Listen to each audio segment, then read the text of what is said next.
Hey everybody, I'm here today with Gary from Physical Format Rock and Roll. And we recently, last week, I believe, did a Bruce Springsteen top 10 song list. And we're back again. If you haven't checked our Springsteen video, please do. We'd appreciate it. And also sub Gary, subscribe to his channel, Physical Format Rock and Roll. Great to have him here with me today. And Great to be here. Gary said, let's do another video. And I said, hey man, I'm all on board. I like the way the last one turned out, and just come up with a topic. And he hit me yesterday, believe it or not, and said, how about Rolling Stones 1960s songs? And I said, hey, let's do it. And he goes, well, we compared our schedules and so forth. And this thing came together really, really fast. And we're both familiar with the Stones enough to put together a list. So here we are. 1960s. Eventually, we'd like to do a 1970s song list as well, because they have enough material, obviously, to fill these lists. So, anyway, Gary, great to have you here, man. Appreciate it. Great to be here. I'm just going to keep working my way onto your show, Rich. So get used to it. You're going to see me here again. Sounds good to me.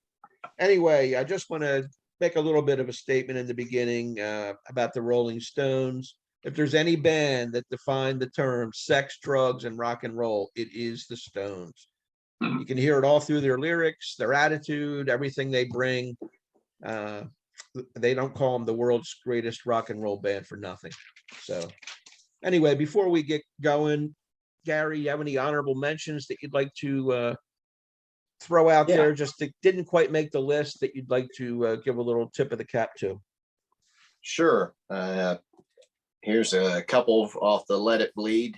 I put You Can't Always Get What You Want. Classic. You Got the Silver. That's a good Keith Richards one. Then we got Street Fighting Man. Love that song. No Expectations. Nice slow one. Believe it or not, didn't make my top 10, but down here I've got Honky Tonk Woman. I think everybody loves that song. Factory Girl, which that's a good country song. I love when the Stones do country songs. Yeah, they're good at it. Yeah. And then I think the last one I put on here, and I could have went on and on, but I put As Tears Go By. That's a good one too. I love that song. I know, Marianne Faithfull did her version of it. They gave it to her to do, but there's a concert video of them from, well, it's been a few years now, but they were playing like in a smaller place, like in Chicago, a theater or something, like some special show. And they did that song. And the fact that they're older now, and, the lyrics in it, it was like, wow, that is really cool, man. They need to do that one more often. Yeah. I think some people may look at it as like a silly little pop song that they did, but it's a beautiful song. It is a beautiful song. And Marianne Faithfull did it well too. I like the Stones version a little bit better, but they're both great versions. Yeah, I like hers too. Yeah, both of them. Yeah. I've got a dozen actually honorable mentions. This shows you how great the Stones are, because they had so much, and this is just the 60s. This is 64 through 69. And all these songs are just killer songs. As Tears Go By was one of them. Street Fighting Man, Let's Spend the Night Together. You Can't Always Get What You Want. Let It Bleed, the title track. I love that song. Time Is on My Side. Yeah. The Last Time. It's All Over Now. Satisfaction. Midnight Rambler. Out of Time. And the one that just missed my list is Get Off My Cloud. All great songs. All of them. You know what? One of the songs you just mentioned there, I totally forgot, and that was Out of Time. It's one of my favorites. That's a cool song. And you mentioned, I could have put any of the ones I didn't mention that you just did. Could have easily went on my honorable mention. And Out of Time, that's good. It's excellent. That's a deep cut there. I didn't think about that one. Yeah. Very good. All right, so we're going to kick this off. We're going to go down 10 through 1 and see what we've got. I'm sure we'll have a few that are similar. Gary, you want to hit me with your number 10, please? Sure. This is one of their earlier ones, and you actually just mentioned it, and it's The Last Time. I love it. I love that song. I love that, you know, that guitar that just keeps going through there. And you know, I don't know how many times when the Stones would tour, like starting in like 1981, that there'd be a headline and it, you know, will this be the last time? Yeah, you right. know, the Stones tour. I it's funny because I remember that I was in high school and I had just started to get into the Rolling Stones. Honestly, Tattoo You was the first Stones album I ever bought. Okay. And then I kind of, you know, I went back from that point. But I got into that, or it might have been Emotional Rescue. I don't know, right around that time. Yeah. And I got that, and they were touring and they were playing like up in Detroit. And I had like a friend that was going with some other friends. I wasn't going, you know, because at that time I wasn't seeing those big giant concerts yet. Seems like the concerts I was seeing was like in the sports arenas and stuff that were closer by. I wasn't smart enough to know how to get tickets for those shows yet for some reason, but he was going, and I remember him, he was panicking that day in school because he was saying that he couldn't find his friends. He was afraid they had left him. They'd cut school and left to already go up because, you know, nobody had cell phones or anything back then. Right. You couldn't contact people. And he was saying, you know, I got to see the Stones. This is their last tour. You know, these guys are almost 40 years old. You know, they're not going to keep going. This is going to be the last chance ever. And I remember thinking, wow, I'm just getting in this band and I'll never be able to see them because it's probably the end of their career. You know, little did I know. So that, you know, the last time, I guess that always sticks in my head too. But it's just a great song. You know, Love it. I love it. So Very that's good. my 10. My number 10 is Under My Thumb. Now, this song, it's from the Aftermath album. It has that attitude, that macho, almost misogynistic lyric. Very much so. And it puts a stamp on that bad boy image of the Stones for me. You know, the sweetest pet in the world, squirming dog who just had her day, those kind of lyrics. Back when you can get away with that kind of stuff. Today, they're either going to, you know, they're going to ban you, take you to jail, whatever they're going to do. And maybe rightfully so. I mean, they were taking liberties back then with the attitudes towards women. And finally, the respect came that should. There's a xylophone on here by Brian Jones that he's playing that really is key in the song. Also, these lyrics, they just never cease to amaze me. What's the lyric here? The way she does just what she's told down to me. And of course, the way she talks when she's spoken to. And it's like, Mick, come on, man, lighten up a little bit. I think, hopefully, I think that was done a lot of tongue in cheek. I think so too. I think so too. Yeah, you listen to it now in 2021, and you're like, Jesus, you know, who could write this? But you kind of, you know, you can't help but laugh in a way because it's like you said, it's so over the top. But you know, they also had a song on the same album called "Stupid Girl." Exactly. Yep. You know, look at that stupid girl. Yeah. So maybe you know, it is. Maybe it is for laughs more. So it has to be because. I think so. Just, and like you said, kind of a, you know, kind of a macho attitude. I think that's what it was more than anything. They were these brash, bold guys, and they were letting everybody know that we're not like the Beatles and clean cut kids. We're from the other side of the track, so to speak. You know what I mean? Yeah, that's a good point. And I also, you know, if you listen to the very first couple lines, he's basically saying, you know, you used to push me around.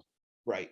Now the tables have turned. So, you know, it's kind of got the whole, you know, revenge factor. I think that that goes into it. I remember reading part of an interview once with Keith Richards, and somebody was asking, why did you have like around that time period songs like Under My Thumb and Stupid Girl or whatever? And of course, Keith, he's like, well, he said we were meeting a lot of stupid girls around that time.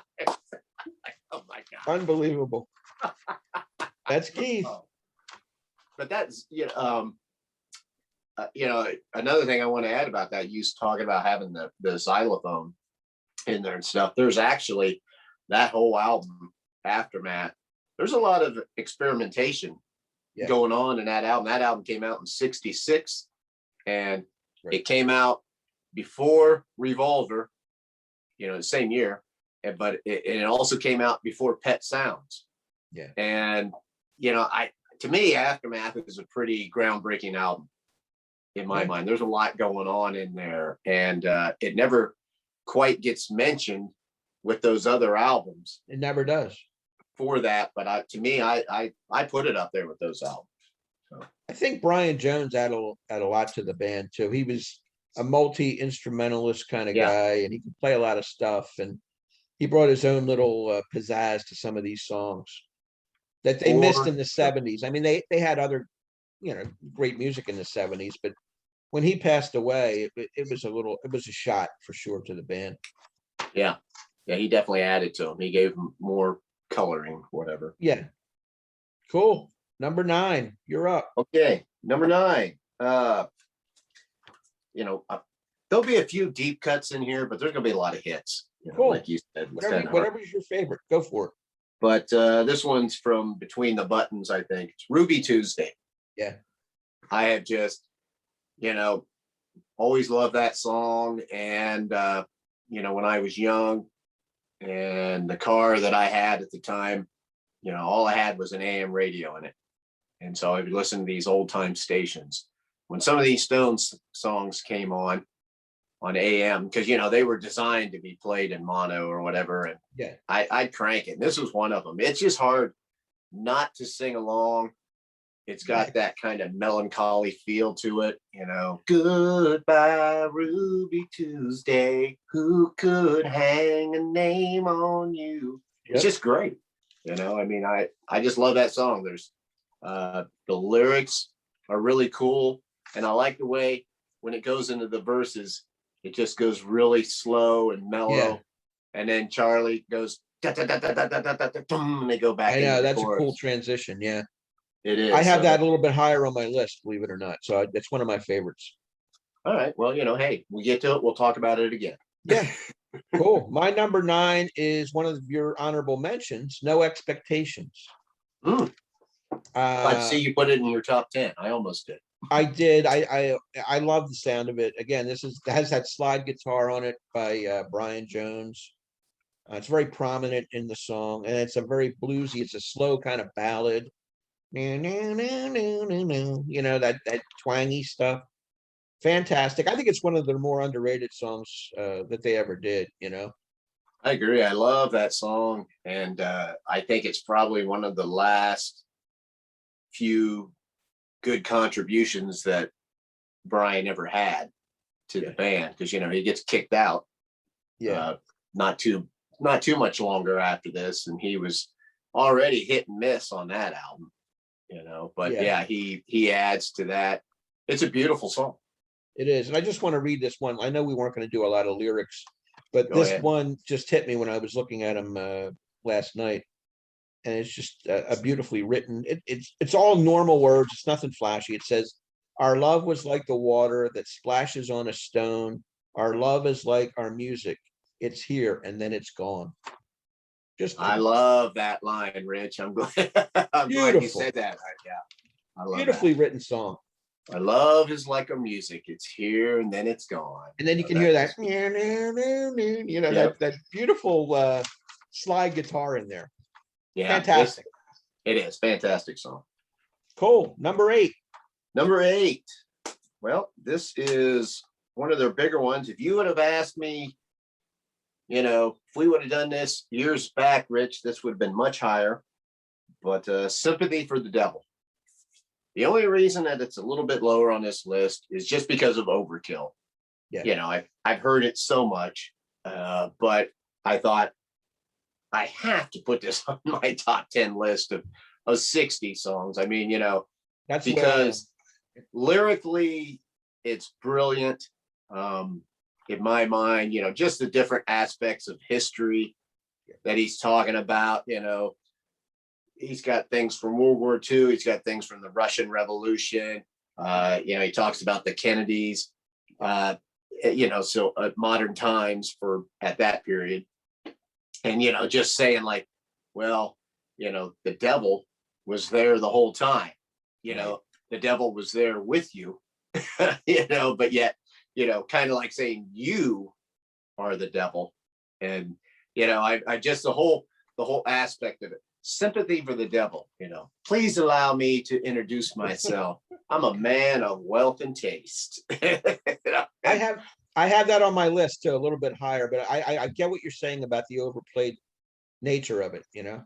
Yeah, it, you know, it is. It's like, but it's still, even though I've heard it so many times, it doesn't have the impact on me that it used to. If I can go for a while and somehow not hear it, you know, it's still great. And you know, when you hear that coming in, you know, just comes in with the guitar, and then you don't, you know, they add those bongos. It's kind of like, yeah, you know, then that piano, that basic, you know, just the chords of the piano going. It can still move me.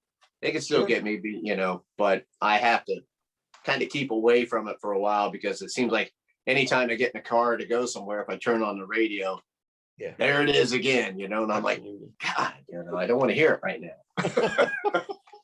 Anyway, that's my number 8. That's a good one. My number 8 is She's a Rainbow. This song, it has that, it almost sounds Beatlesque in the way they do it. It's, you know, it has that almost like it could be on Magical Mystery Tour or one of them type albums. It's got a kind of a lush sound. I looked at the notes on it, and I didn't realize string instrument by John Paul Jones. I didn't realize the arrangement was by John Paul Jones.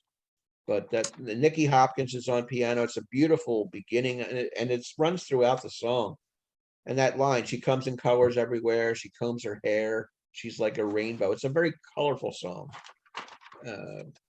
Yeah, the music fits the words. Hence the words. And it's completely the opposite of the normal Stones song. You know, the normal Stones song is kind of in your face. A lot of them anyway. This is more of a beautiful kind of arrangement. You know what I mean? I've even seen it on a commercial recently, that little melody. Yeah. So that it is. It's very I wanted to single that out because I really like it. I always have. And the more I hear it, the more I like it, even though it's 50 plus years old. So She's a Rainbow is my number 8. I agree. That's a song that I like more now than I did years back. You know, it is. It definitely grows on you. It's a great song. Okay, 7. My number 7 comes off of what's it off of? Beggar's Banquet. Is Parachute Woman. I I don't know why this song. I know it's a pretty simple song. It's basically like an up-tempo blues song. Yep. But I love that acoustic guitar, the way it's dum dum dum dum dum dum dum dum dum dum dum, and then they got that slide in the background with this like echo to it, you know, doing this weird noise. And I also like the sound of the drums to it. They've got something going on, that the snare drum, that gives it this kind of weird whack to it. Yeah. And just the way he sings that song, almost like he's trying to sound like an older blues guy. Yeah. A little bit, you know, Parachute Woman, land on me tonight. You know, and he has a little bit of a drawl to it. And I don't know, just the images that creates in my mind. That was one of the first things. Actually, I just showed this the other day when I was talking about cassettes that I had. And I had this little compilation cassette from some other country type thing. And that was one of the songs on it. And I remember hearing that song, I had no idea what album it came from at the time or anything. And I just fell in love with that song back then. And I've just, unfortunately, the times that I've seen them live, I mean, they've never played it. I doubt that they ever do anymore. But so one of my favorite Rolling Stones songs, Parachute Woman. Good one. Good to have a deep cut in there too. I like that. My number 7 is one you mentioned earlier, Ruby Tuesday. A definite favorite, very melodic. It's like a pretty song, just that the way it flows, it's about a free spirit, an ex-girlfriend, I guess, or a woman who she's here today, but she could be gone tomorrow. She's going to do what she wants. She would never say where she came from yesterday. Don't matter if it's gone. I like the lyrics on this too. Don't question why she needs to be so free. She'll tell you it's the only way to be. Goodbye, Ruby Tuesday. Who can hang a name on you? When you change with every new day, still I'm going to miss you. So he knows that it's just momentary. She's going to be gone off and doing her thing. Yeah. And yeah. And Yeah, live, you're live in right. the moment. It's a lot of what the 60s were about, that free spirit, love the one you're with kind of attitude. And that's what the song means to me. And I've always loved it. It could even be higher on my list, but I jumbled it around a little bit. It ended up at number 7. Yeah, I mean, the more we talk about it, the more I'm thinking, yeah, I like that song even more. But I like the fact you said free spirit. Yeah. And I think, everybody has, known somebody, some girl like that at some point, to where, it's kind of like, maybe you think they're into you, but they're, they kind of are, but they're kind of into somebody else too. And it's just, Yeah. you're not gonna rein them in, kind of thing. You just enjoy the time with them, because like you said, tomorrow they could be gone. Yep. It's a great song. I love it. Good. Okay, number 6 is an odd choice, maybe, but Citadel. To me, that kind of goes along with the whole She's a Rainbow, 2,000 Light Years from Home, just that type of sound from them. I love it when it goes into that chorus and they go, Candy and Taffy, hope you both are well. And they got the whole, I don't know if it's a sitar or what it is in the background there playing, but it once again, a song that had a kind of a Beatles sound to it in a way, or maybe it's just that whole hippie kind of vibe. Yeah. The Stones were never really a peace and love kind of band, but they dabbled in it a little bit. Yeah. Like on the Satanic Majesty's Request type thing, which is what this is off of. And that sound, that's just one of those songs to me that has a unique sound to it. And it's just very specific of a time period in the Stones. Right. They had those albums, they had Out of Our Heads, Aftermath, Satanic Majesty's Request, that all had their own unique sound to it. And that's just a great one to listen to. Maybe you're just sitting back having a couple beers or whatever, mellowing out a little bit. Right. I love that song, Citadel. So that's my number 6. Cool. My number 6 is, I mentioned before about sex, drugs, rock and roll. Well, this is the drug song, Mother's Little Helper. Yeah. And it was a hit. I don't think it was a major hit, but it was on the radio, and it opens with that classic line, "What a drag it is getting old." Yep. Do do do do do, and it's got the great guitar riffs in it. Keith and Brian both, the dual guitars, that little yellow pill, the drug reference, and it's from doctors prescribing drugs to the housewives back then. Doctor, please, some more of these outside the door. She took 4 more. I mean, I love that stuff. And it's so of the time too. Yeah, and it's very kind of showing that the older generation, the parents were kind of hypocrites. Exactly. Right? They were coming down on the kids saying, well, you guys are smoking that marijuana and stuff. You're into the drugs. You shouldn't be doing that and stuff. But meanwhile, they're having their parties with all their Pill friends parties. where they're all getting loaded Yep. on alcohol, or the moms have to have these little pills for their nerves, And get them through the day. Yep. Yep.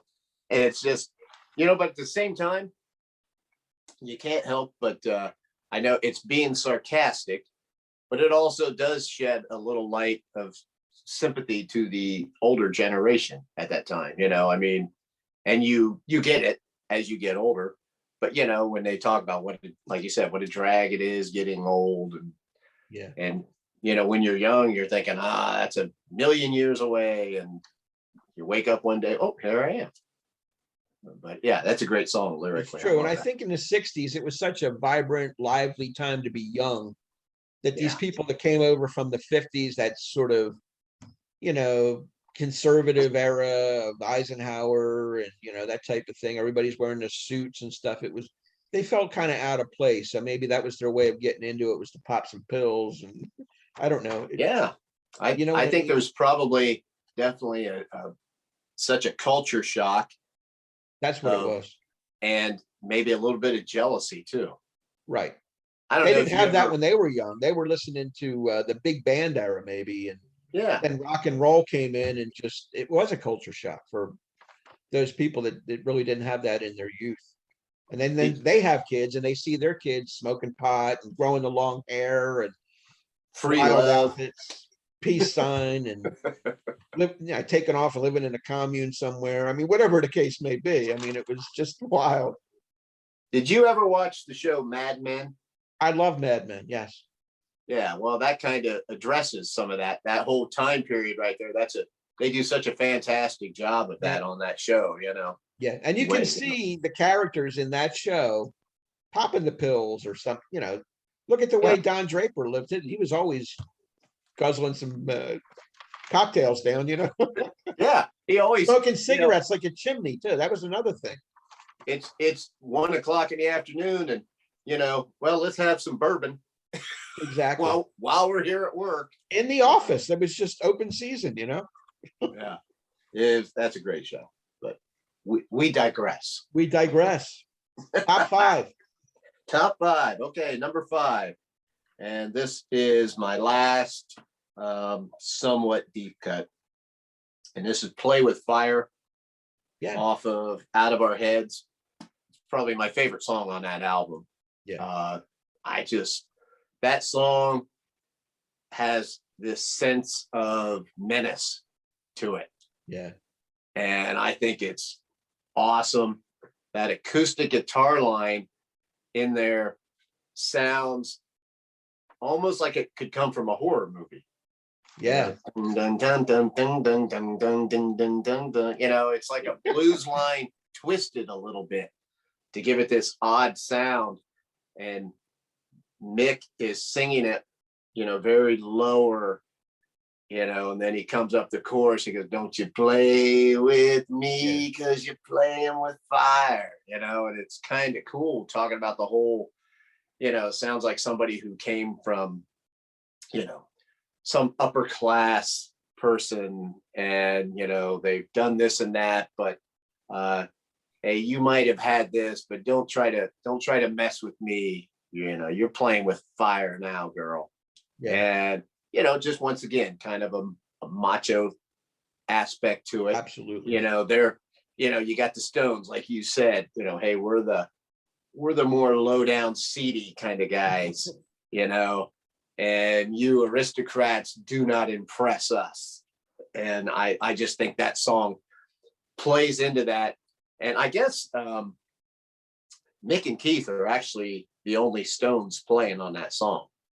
I believe that Phil Spector is playing bass on that, and that harpsichord, I can't remember who is playing that, but it was like one of those deals where, they'd been recording all day. I think they'd done the song the last time, and then this was like late. Everybody else was gone. Okay. And and they did this song, and it's just came out great. I mean, it might just be Mick and Keith is the only Stones on it, but it's a terrific song. I love that song. I should have put that in my honorable mentions because I can't believe I overlooked that. But that is a good one. I love that song too. And you never hear it. No. You know? And I don't understand it because that song is so cool. You know, Yeah. I never discovered it until, you know, later. And when I did, I'm like, wow, this song is badass. I love it. Very good. That's a real good one. I overlooked that and I'm kicking myself. But it at least would have been on my honorable mentions, if not later in my list.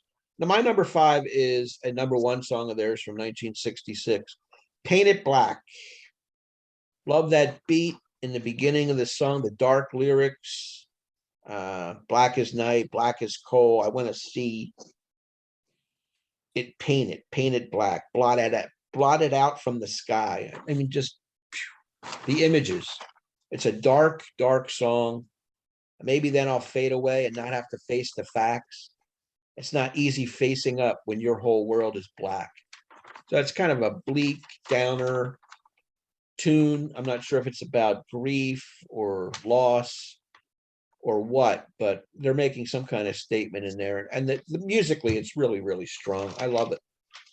I remember it as a kid it was on the radio, and you don't really delve into lyrics so much when you're a young guy, like 10, 11, whatever I was when it came out. But just when it came on, it brought the energy, and I always loved it. It's one of their best songs for me. Yeah, it's still yet to come on my list. Okay, so you So feel the same way. Cool. I think pretty highly of it. Yes, very much so. Okay. So we'll let you elaborate on that when it comes around. Very good. Yeah. Number 4 okay. for you. Number 4. This is the opening track, probably one of the greatest ever opening tracks. This comes off of Let It Bleed. That's Gimme Shelter. Whoa. That is just such a fantastic song. Once again, if you would have asked me this 10 years ago, this might have been my number 1 pick. I'll be honest with you. And, it deserves to be, just once again, I've heard it so much, at this point in my life, it's going to be down here at number 4, but it's definitely an all-time fantastic song. Storm is threatening my very life today. And it's such a song that the music, the lyrics go together. The way it starts out, very ominous sounding, the way they put that echo on that guitar line. The guitar line itself is not anything complex, but it sounds so fantastic. It's produced great. I think Jimmy Miller, that's when he started producing those albums by the Stones, when they had those, 4 fantastic albums right in a row. And it sounds like something bad is coming. And, that's all, give me shelter, everything, the sky is falling, kind of thing. And, it's addressing all the turmoil going on at the time. And then I guess I should have looked it up so I could give her credit, but whoever the woman is that's singing, that part, where they're saying, rape, murder, it's just a shot away. It's just a shot away. And, before they come back to the last stanza of the song, when she's doing that and she keeps going higher and her voice even cracks. Yeah. It has that really cool crack, and that just gives you goosebumps. Yeah.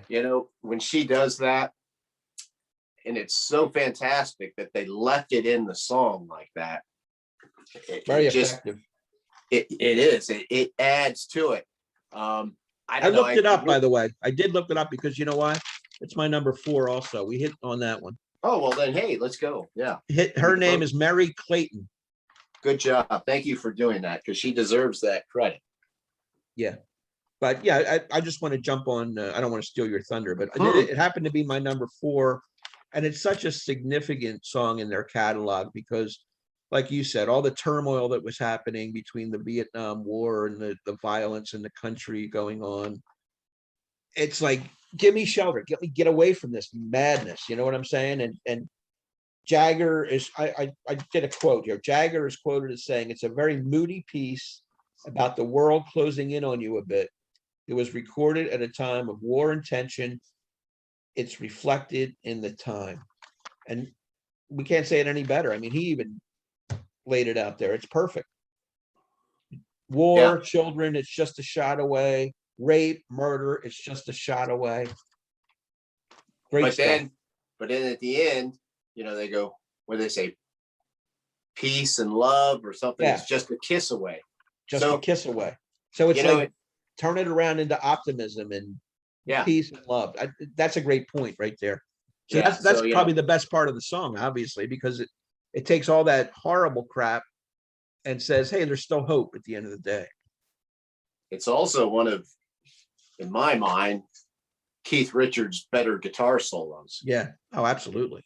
Yeah. I mean, to me, Keith Richards is kind of more of a songwriter and a great rhythm player than he is lead player. But that's why they always have another guitar player. Like if you go see the Stones now, Ron Wood plays probably 75% of the leads when they play. But I think he does a very effective job on this song, and he wrote it. He wrote the music for that song. Yeah. That was strictly Mick and Keith's song, and it's just fantastic. It's so powerful.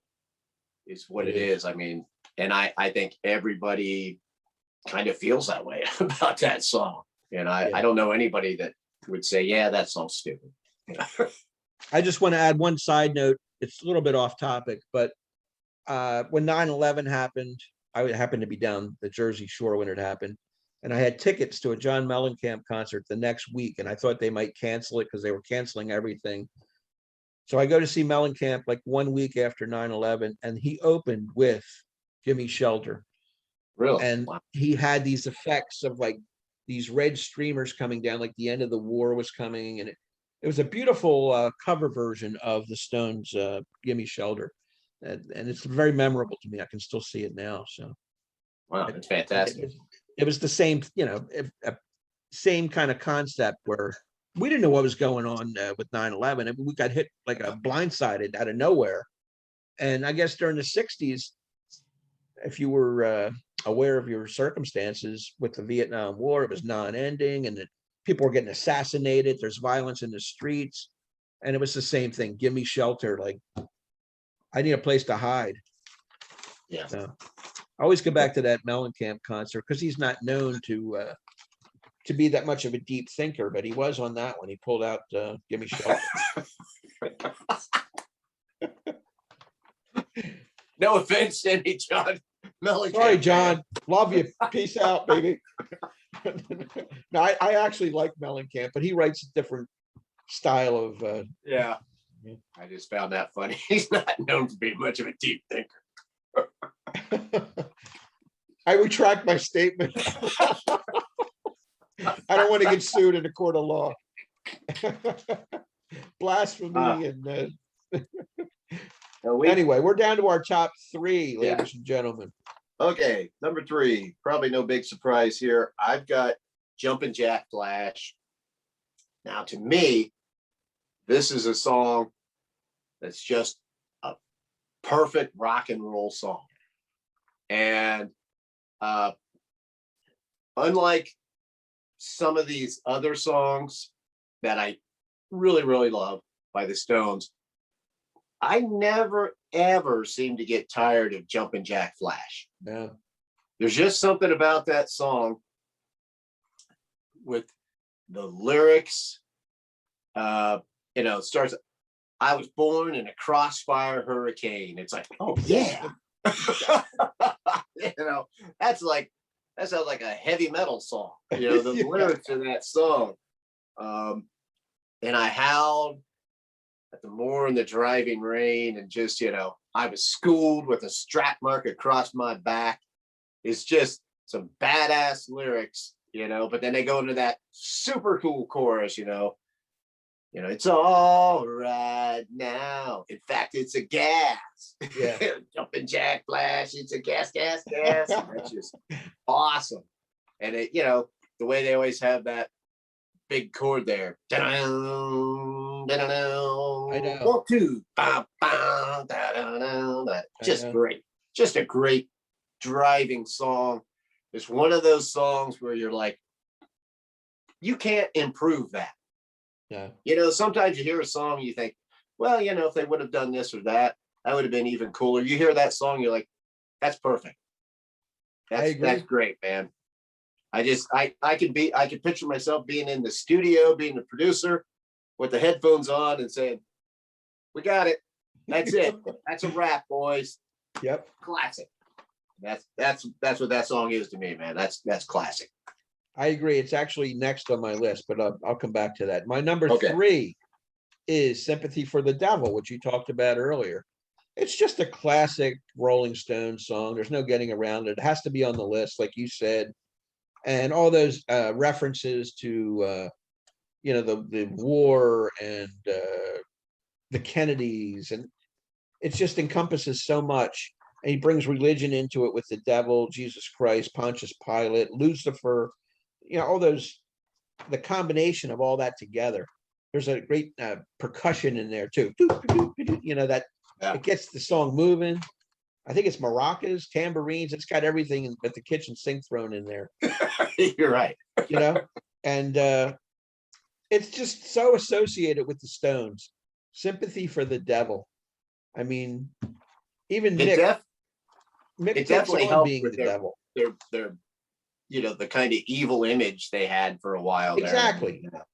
And even they're referenced in American Pie, Don McLean's song about the devil shouted out who killed the Kennedys. I forget how he phrased it in American Pie, but Mick is represented as as Satan or something like that. Oh yeah, well he talked. You know what I mean? It's he said fire was the devil's only friend, but he said something about, he mentioned Jumpin' Jack Flash in that song. Gosh darn it. I know. I wish I would have wrote that down. I think he uses the term Satan though. He has little terms he has Dylan in there. He's got other people, and Mick is supposed to be Satan, where there's a fire going or something. I don't know. I wish I could remember it. I can't at the time, because we're on camera, we're under pressure right now. I know.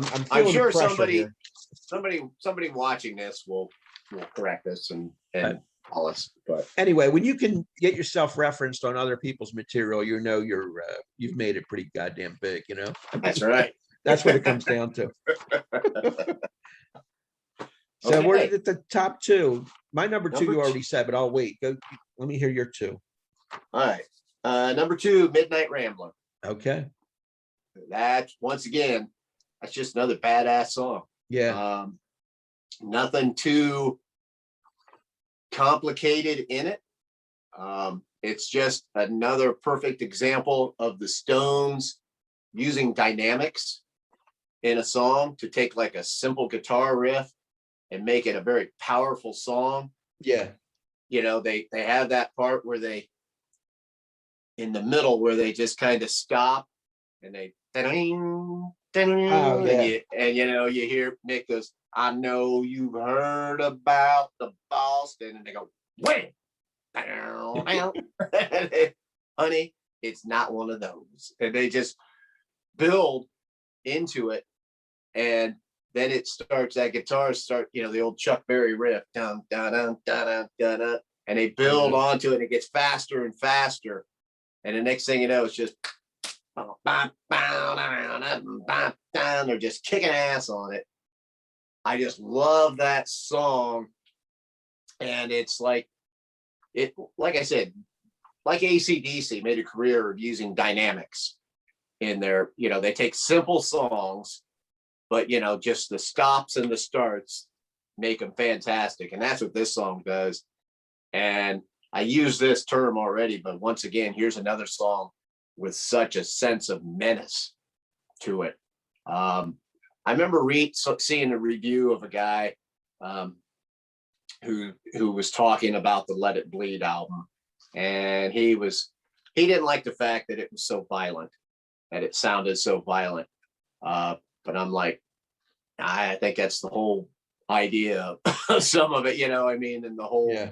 sense of times, you know, the whole idea of peace and love was crashing down, and this album represents it. And this song is just another menacing kind of song, and it fits right into the Stones repertoire. And I finally, the last time I saw the Stones a few years back, they did that song, because they hadn't done it the couple times I'd seen them before that. So I was very happy to see that.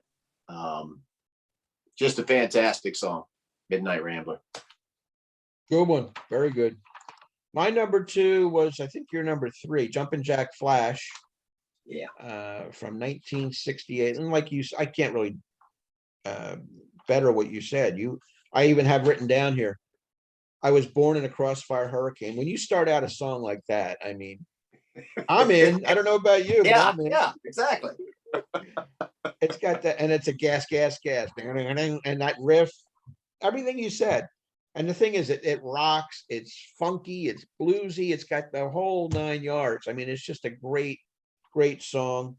I think it's as good a song as you can write for the Rolling Stones or for anybody else. It almost made my number 1. I juggled it, but when I think of the Rolling Stones, I think of Jumpin' Jack Flash. I mean, Yeah. they're And synonymous. it's kind of, it was almost, you know, that, if I remember right, you know, that came out like as a single. Yes. Before the album kind of thing. And it was just very much a return to form, because it's, you know, it could have been done a few years earlier. You know, it has that kind of sound to it. And it's during the whole peace and love thing, but it's like, yeah, let's just put this badass rocker out here, you know, like a 3-minute song, and get in, get out, wham. And when you put that on, it just jumps out of the speakers, you know? It does. It's fantastic. That's what I love about it. All right, we made it to number 1. This will be interesting. I know my number 1's not going to be yours because it was in your honorable mentions. But Well, let's see what you got. You talked about this pretty well. My number 1 is Paint It Black. Oh, there you go. Okay. You know, everything you said, just the whole darkness of that song. And I think so. It came out in '66, and I know it's on the US version of Aftermath, and I don't know about the UK. You know, the Stones and the Beatles, the way they did that, I can't tell them apart either. But I know it came out right around that time, and just the use of the different instruments that are in that, and the timing of it, the way it goes into the verses. Yeah. You know, it's got that weird, that is cool, vibe to it.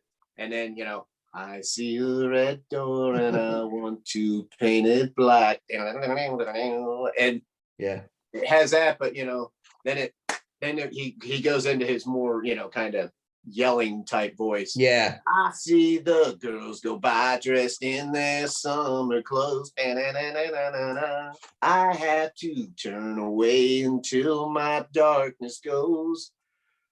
That's awesome.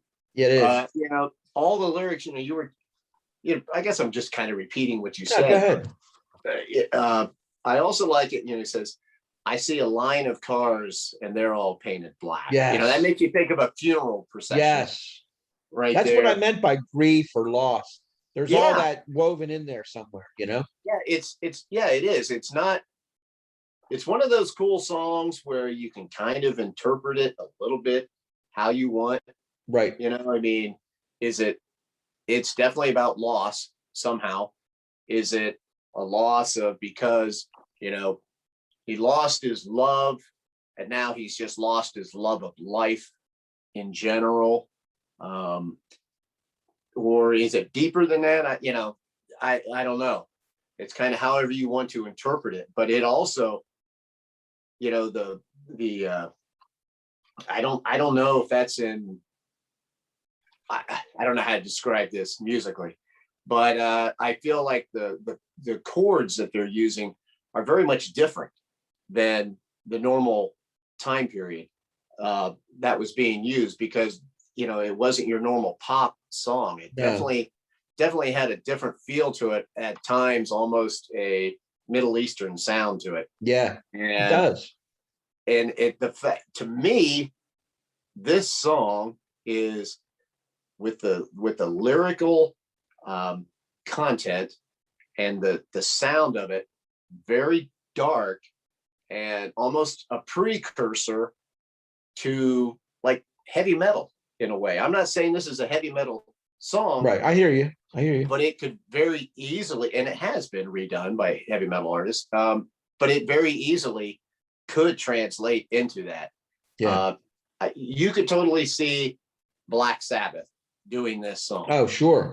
Just changing it a little bit, but lyrically, it could. The tonality of this song, it's just great, and it's another one of those songs where I've heard this one a million times too. I know. But every You don't time get I tired do, of it. man, I get into it. I get into Yeah. this song.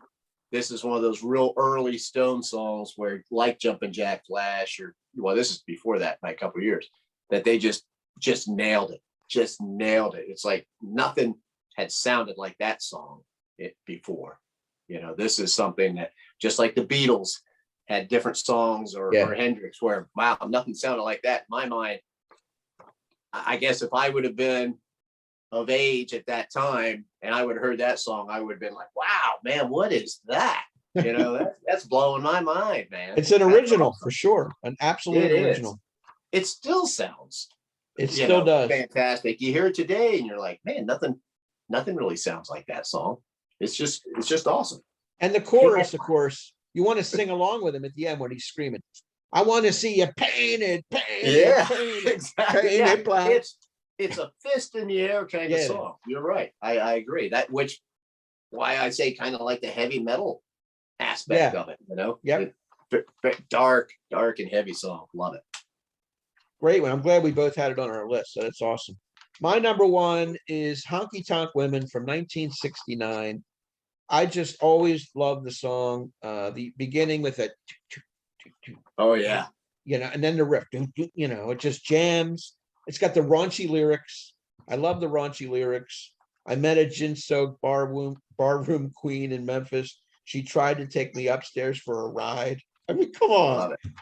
Just tell me what you're saying already. She blew my nose and then she blew my mind. That's very perfect, isn't it? That's very great. Suggestive. It's down and dirty, and it's just like the Stones. It's a thread that runs through their best material. They're making no bones about it. They're not these little cute little cuddly pop stars that you want out there. They're the Rolling Stones. They're going to bring the edgier stuff and the raunch and the filth and all that good stuff. So it's just a great song. It's the quintessential 60s Stones song for me, although Jumpin' Jack Flash almost took the number one spot. I'm going to give it to Honky Tonk Women this time around. I really love it. And after we're done here, I'm going to play it just to reinforce. Well, a great thing about that song too is it rocks, and it's like Fat Bottom Girls by Queen. It also has a great sense of humor to it. Yeah. You can't always do that. You can't always put like something funny into a song, but still make it kick ass. Right. And, they managed to do that with that song. I laid a divorcee from New York City. I know. Honky tonk women, and then that guitar sound that he has in that too. It seems very unique to that song. I've always thought that why does that sound kind of different than anything else they did right around that? Because I think it must have been recorded around like right before Let It Bleed, because that came out as a single also. Yeah. But it sounds different. It does sound different. Yeah. It has its own sound to it for sure. Maybe that's why they released it as a single, because it didn't fit into the albums. Maybe. Yeah. It was a huge hit. I mean, I was 12 years old when that came out, and I bought it on the 45, and uh, I played it to death, obviously. But when it comes on the radio, I'm still all in, man. I love the song. Oh yeah. And it's once again very simple. You know, it's got like 3 chords in this I song. know. You know, it's got that G chord. And what's You know, that? That is that a cymbal or what is that? A cowbell? that's a in the beginning? cowbell. That Cowbell. cowbell I love stuttered. that too. That works And for me. and you know what's funny is if you try to play that beginning, the way that little stutter thing goes, if you go see a bar band play that song, I guarantee you they mess that up. It Yeah. will not sound quite like it does on that. Yeah. I don't know, because I think he's he's kind of like rolling it a little bit. You know, I don't know. There's something he does. I know it sounds stupid, and it's very simple. I think when most people hear it, they just hear it go dun dun dun dun. You know, then goes into it, but it's not. There's just a little prattle there or something. Yeah. So unique, so iconic. Yeah. It's just fantastic. Yeah, another song that people have covered. You Yeah. know, you'll go see a band sometimes, and they'll throw that song in the set. And like I said, bar bands love to play that song. They never sound as good, but No. it's Great. great. So before we get out of here, I just want to mention we didn't name every Rolling Stones member, and I just want to throw some love out to some of the guys: Mick Jagger, Keith Richards, Brian Jones, Bill Wyman, and Charlie Watts. Awesome. Thank you for all the great music you gave us Yes. through the 1960s. Appreciate it. Gary, I want to thank you for this idea of the Rolling Stones top 10. We're going to do the 70s down the road. It was great to do another video with you. Same here, If man. you're watching, please subscribe to Physical Format Rock and Roll. Leave us Please. some comments. Give us some feedback. Put your own top 10 list together and stick it in the comments. We'd love to read it. We like that interplay and just to see the variety out there. And until next time, Yep. take care, and we'll see you down the road. Take care, everybody.